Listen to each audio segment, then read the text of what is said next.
Over 250,000 Syrian civilians have died since the start of the Syrian civil war, according to BBC News on March 11, 2016. To put that into perspective, that's over double the population of the Fargo area. Now, because of my Syrian background, today I'd like to talk to you about the Syrian civil war and how it's causing the largest resettlement of refugees in the world. We're going to be looking at this through two main points. First, we'll be looking at the causes of the Syrian civil war. And second, we're going to move on to the effects that the war has had on its civilians. 1. The causes. To fully understand the causes of the Syrian civil war, we need to look back to 2011, where in the streets of Damascus you'd see peaceful protesters lying protesting their right for democracy in the nation against their brutal dictator Bashar al-Assad, who has been overruled the country for over 20 years now. Now, these peaceful protests soon turned sour later that year when Bashar al-Assad's military arrested, tortured, and killed a group of young adults responsible for spray painting symbols of revolution on the walls of the streets. This was all according to a 2015 October issue of The Atlantic. Now, this not only spread widespread controversy throughout the world, it also started three main wars in Syria. It started a civil war between the citizens and the government. It started a religious war between radical Islam as well as other religious parties in the area.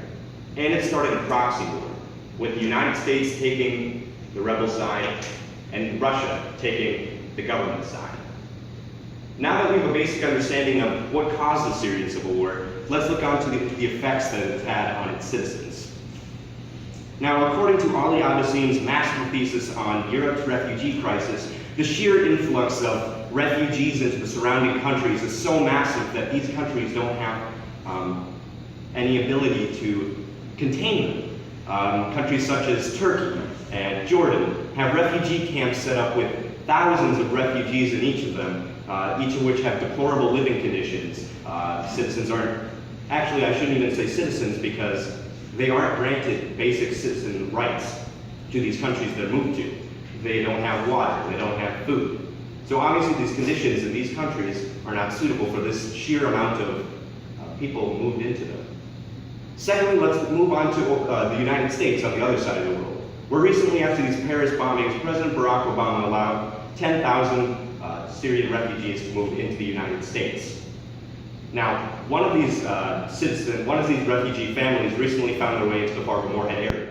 A September 1st issue of the Forum, 2016, showed that Tamar and his family are now living peacefully in the Fargo-Moorhead area. Although they're the only Syrian refugee family here, they found peace and solidarity talking with other Kurdish and Syrian families in the area. So today we talked a little bit about the Syrian civil war. We talked about the causes of it as well as the effects that it's had on its citizens.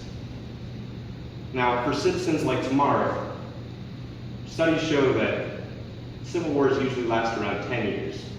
But for Tamar, 10 years is 10 years too many.